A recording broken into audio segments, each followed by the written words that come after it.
সেদিন সবাই পাশ কাটিয়ে চলে গিয়েছিল, শুধু এক গরিব ছেলে নিখিলই সাহায্যের হাত বাড়িয়ে দিয়েছিল। আর সেই এক মুহূর্তই পরবর্তীকালে নিখিলের জীবন বদলে দিল। কী ঘটনাটা ঘটেছিল তা জানতে পুরো গল্পটা শেষ পর্যন্ত শোনার অনুরোধ রইল। একটা ছোট সবুজে ঘেরা গ্রাম, তার নাম ছিল মধুপুর। সেই গ্রামে একটি ছেলে ছিল, তার নাম ছিল নিখিল।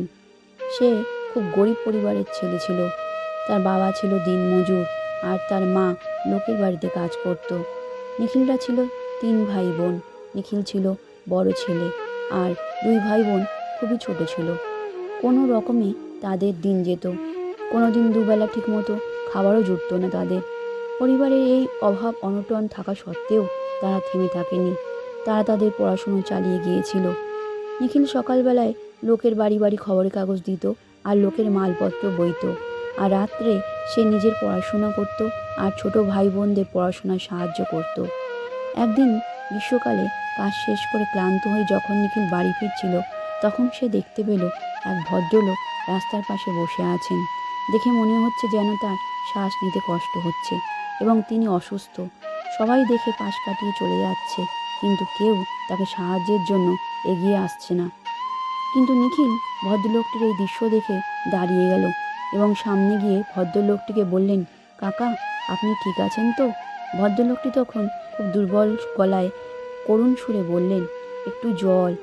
নিখিল তখন নিজের কষ্টের পয়সায় জল কিনে এনে ভদ্রলোকটিকে জল খাওয়ালো এবং ভদ্রলোকটিকে শ্বাসকষ্টের জন্য হাসপাতালে নিয়ে গেল। হাসপাতালে নিয়ে গিয়ে ডাক্তার ভদ্রলোকটিকে ভর্তি করে নিলেন এবং ডাক্তারবাবু নিখিলকে এই কথাও বললেন যে তাকে যদি সঠিক সময়ে না আনা হতো তাহলে একটা বিপদ হতো। নিখিল চুপচাপ বাড়ি চলে গেল, কোনো নাম ঠিকানা না দিয়েই। কয়েক মাস কেটে গেল, বছর ঘুরে গেল।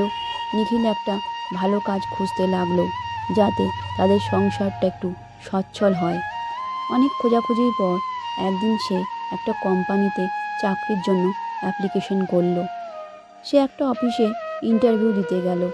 ইন্টারভিউ দিতে গিয়ে যখন তার ডাক এলো, সে ভেতরে ইন্টারভিউ দিতে গিয়ে দেখলো যে সেখানে সামনে যিনি বসে আছেন সেই ভদ্রলোক নিখিল যাকে একদিন মৃত্যুর হাত থেকে বাঁচিয়েছিলেন, সেই ভদ্রলোকটি বসে আছেন।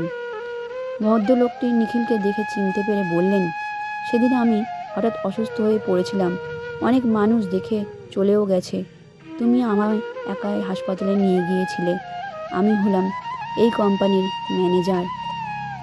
তুমি আমাকে সেদিন মৃত্যুর মুখ থেকে বাঁচিয়ে আমাকে নতুন জীবন দিয়েছো, তাই আজ আমি তোমাকে একটা সুযোগ দিলাম।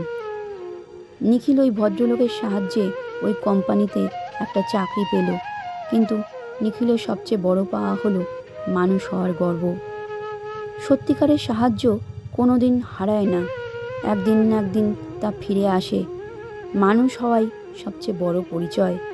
বন্ধুরা, সেদিন সে শুধু একজন মানুষকে বাঁচায়নি, নিজের ভবিষ্যৎকেও বাঁচিয়েছিল।